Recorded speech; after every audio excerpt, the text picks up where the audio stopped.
সুন্দর চেহারা আপনার আমার থাকবে না। কালো মানুষ, দল্লা মানুষ, সুন্দর মানুষ, সবাই আমরা মানুষ। এই মানুষ নামে হইয়া কেন আমরা করি খারাপ, খারাপ পথে চলি? খারাপ পথে না চলা আমাদের জন্য, আপনার জন্য মঙ্গলজনক। এই যে দুনিয়া কিসেরও লাগিয়া এত যত্ন করিয়াছেন, সাই একটা কথা বোঝেন না বলছে। কিন্তু আমরা লোভে পইরা অনেক পরিবার ধ্বংস হয়ে গেছে, আমাদের ছেলেদের মেয়েদের। কত ছেলে দেখেন গড় স্ত্রী থুয়া, সন্তান থুয়া খারাপ পথে খারাপ মেয়েদের সাথে উঠা বসার কারণে এই সমাজে অনেক পরিবার ধ্বংস হয়ে গেছে। কত মহিলা আছে স্বামী সুন্দর থুয়া, স্বামীর ঘরের সুখ শান্তি থুয়া, প্রবাস স্বামী থুয়া, কত মেয়ে মানুষ কত অসৎ পথে যায় একটা পরিবার ধ্বংস করছে, নিজেও ধ্বংস হয়েছে, তার বাপ মার পরিবারও ধ্বংস করছে।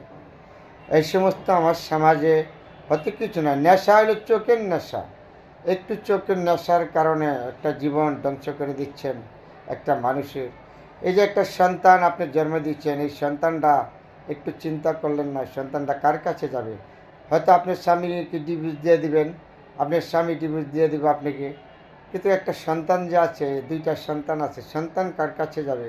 আপনি এক জায়গায় বিয়ে হবেন, আপনার স্বামী এক জায়গায় বিয়ে হবে। এগুলি তাকায়া আমাদের পাপের পথ থেকে সবাই সরে আসা উচিত। কিন্তু পাপ এমন একটা জিনিস মানুষকে ধ্বংস করে দেয়।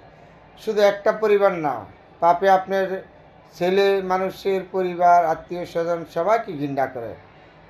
কয়েকটা পরিবার ধ্বংস হয়ে যায় পাপে। এক ঘরের পাপে সাত ঘর খা। এগুলি বাস্তব কথা, সামাজিক কথা, কিন্তু আমরা কখনো গ্রহণ করি না, চলতে পারি না এগুলি মেনে। তারপর আমাদের দুঃখ দুর্দশা লেগে থাকে।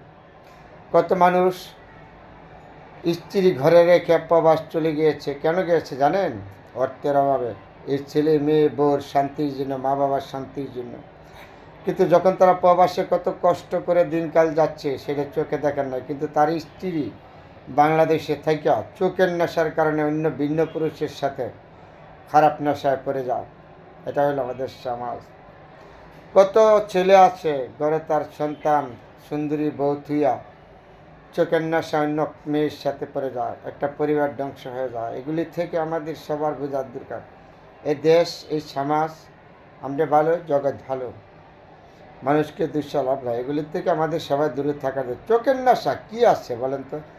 2 মিনিটের নেশার কারণে একজন মেয়ে মানুষের জীবন ধ্বংস করে দেবেন, একজন ছেলে মানুষের জীবন ধ্বংস করে দেবেন, একটা পরিবার ধ্বংস হয়ে যাবেন।